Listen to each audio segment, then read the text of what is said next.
Halo semua. Jadi pada bagian ini saya bakalan jelasin tentang perbuatan pemerintah di ranah publik. Terus saya juga akan kasih contoh dan studi kasus yang nyata di Indonesia agar lebih mudah dipahami ya. Jadi pertama-tama lebih baiknya kita pahami dulu apa itu ranah publik. Simpelnya, ranah publik itu semua tindakan pemerintah yang dilakukan pakai kewenangan resmi. Jadi pemerintah ini bertindak sebagai penguasa, bukan sebagai pihak biasa. Tindakan ini biasanya berdampak ke masyarakat luas, bersifat mengikat, dan dasar hukumnya jelas dari undang-undang atau peraturan yang berlaku. Contohnya itu banyak ya, mulai dari penerbitan izin, penetapan kebijakan, keputusan administratif, sampai pelayanan publik sehari-hari kayak bikin KTP atau urus BPJS. Sekarang saya masuk ke contohnya aja ya, biar jelas. Jadi, misalnya itu penerbitan izin usaha. Kalau orang mau buka restoran atau usaha tertentu kan mereka harus meminta izin dulu ke pemerintah, karena pemerintah yang akan ngeluarin izinnya. Nah, semua proses itu termasuk ke dalam tindakan ranah publik, karena pemerintah memakai kewenangan resminya.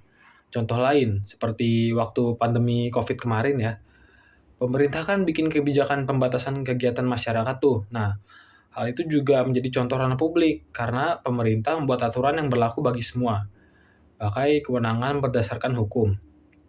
Lalu misalnya di pelayanan publik. Pada pelayanan publik kan ada tuh kayak orang-orang yang ingin membuat KTP atau mengurus iktp. Nah, ketika seorang warga datang ke kantor kelurahan, proses pembuatan KTP itu menjadi bagian dari tindakan administrasi negara dalam ranah publik. Nah, di ranah publik ini ada satu istilah penting ya, seperti diskresi.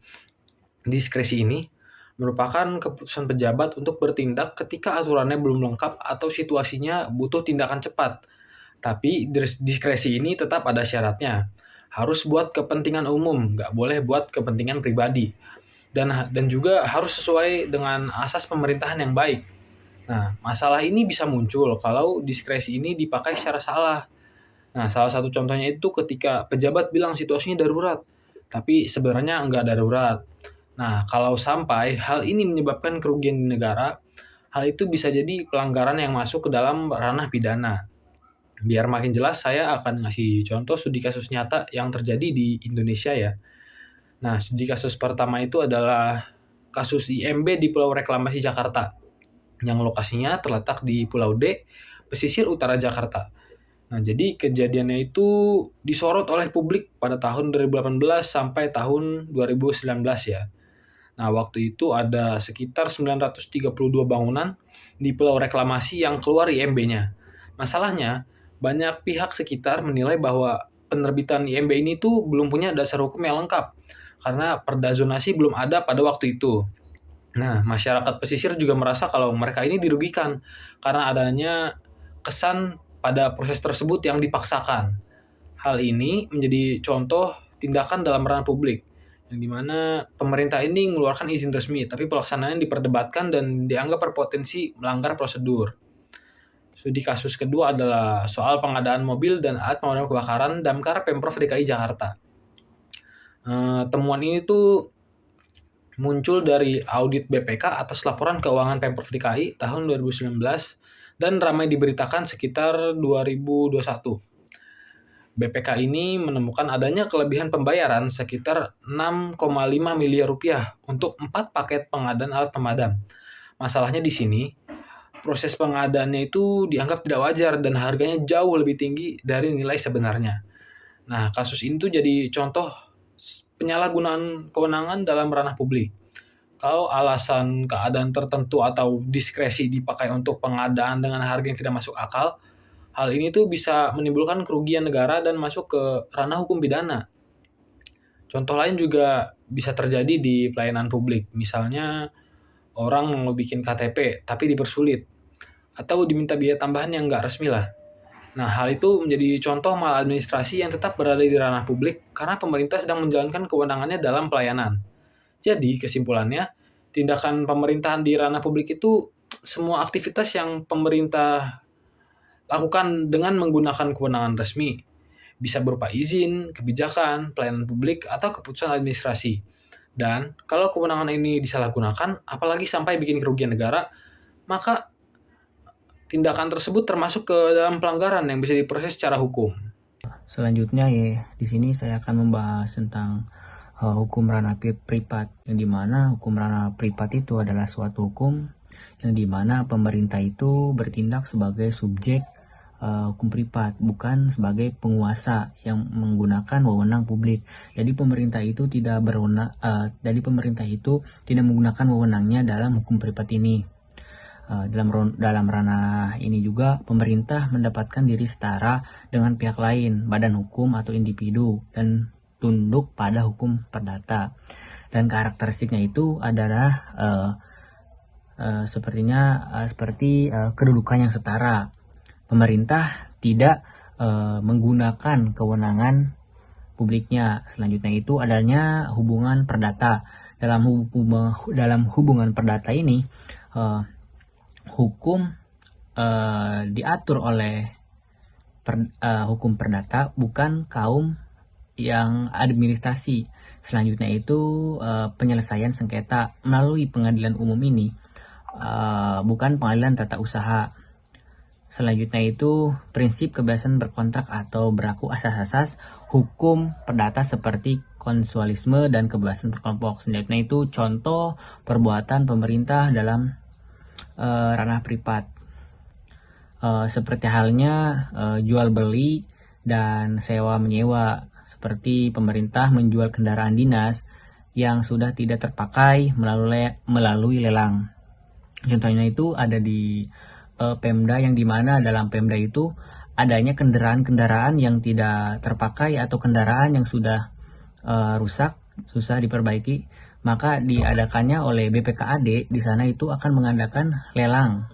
Selanjutnya itu pengadaan barang dan jasa. Adanya pengadaan seragam pengawasan dan perusahaan tekstil, seperti kontrak pembangunan jalan dan kontraktor swasta. Selanjutnya itu pengelolaan aset. Dalam pengelolaan aset ini, contohnya itu seperti BUMN menjual saham di pasar modal, pemerintah daerah menyewakan gedung milik kepada pihak swasta, seperti halnya pemerintah itu membuat pasar, yang dimana pasar-pasar itu diberikan kepada pihak-pihak yang ingin menyewa, seperti pihak yang ingin berdagang gitu. Selanjutnya itu perjanjian kerja. Dalam perjanjian kerja ini contohnya itu ada kontrak kerja dengan pegawai non-PNS atau tenaga honorer. Selanjutnya yaitu pelanggaran pemerintah dalam ranah privat atau manifestasi ingkar janji. Contoh kasusnya itu adanya keterlambatan pembayaran pemerintah daerah terlambat membayar kontraktor atau pembangunan gedung sekolah yang sudah selesai sesuai kontrak. Selanjutnya itu ada tindakan memenuhi prestasi, tindakan tidak memenuhi prestasi. Dinas Pendidikan tidak menyarankan lahan yang dijanjikan untuk proyek pembangunan. Selanjutnya itu adanya pembatalan sepihak, pemerintah membatalkan kontrak pengadaan tanpa alasan yang tidak masuk akal atau dengan tidak adanya perjanjian. Dan selanjutnya itu ada akibat hukum. Tentunya dalam akibat hukum ini adanya ganti rugi berupa biaya, kerugian, dan keuntungan yang diharapkan, dan pembayaran denda keterlambatan. Dapat juga digugat dan di pengadilan negeri. Selanjutnya itu adanya perbuatan melawan hukum. Dalam contoh perbuatan melawan hukum ini, contohnya itu adalah pencemaran lingkungan, seperti BUMN yang pertambangan yang mencemari sungai sehingga rusak lahan pertanian warga, kecelakaan akibat kelalaian, kendaraan dinas menabrak pengendara motor karena kelalaian sopir pemerintah. Itu penguasaan tanah ilegal, pemerintah menguasai tanah milik warga tanpa proses hukum yang sah, bukan untuk kepentingan umum. Sudah itu di sini juga saya akan menjelaskan tentang pelanggaran prinsip itikat yang baik. Dalam contoh hukum privat ini, dalam hukum privat ini kan hukum yang bersifat privat, yang dimana hukum ini tidak usah merajukan ke tingkat yang lebih atas gitu. Hukum yang bisa di diselesaikan dengan secara keluargaan saja gitu. Dalam perbedaannya penyelesaian sengketa, contoh saya mengambil perbedaan penyelesaian sengketa, contohnya itu adalah aspeknya itu contohnya pengadilan dalam ranah publik, PT UN, pengadilan tata usaha negara, dan dalam ranah privatnya itu seperti pengadilan negara. Dan ada dasar gugatan, seperti dalam ranah publiknya itu adalah keputusan tata usaha, sedangkan dalam ranah privatnya itu ada wanita prestasi atau PMH. Sedangkan dalam aspek hukum yang berlaku dalam ranah publik itu adalah hukum administrasi negara, dalam ranah privat adanya hukum perdata. Jadi menurut saya itu dalam ranah privat ini pemerintah itu kehilangan keistimewaan sebagai penguasa dan harus tunduk pada hukum perdata seperti subjek hukum yang lainnya. Ketika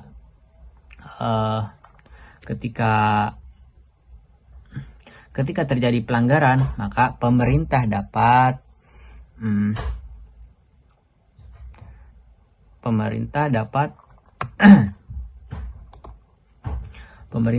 diminta pertanggungjawaban perdata melalui pengadilan umum dengan mekanisme yang sama seperti sengketa perdata pada umumnya. Dan menurut saya itu inti dari hukum privat ini adalah suatu hukum yang dimana hukum itu bisa diselesaikan dengan secara hukum secara kekeluargaan saja gitu, seperti halnya adanya peraturan-peraturan hukum adat yang harus ada diselesaikan dengan cara adat tersebut gitu. Mungkin dari saya itu saja ya.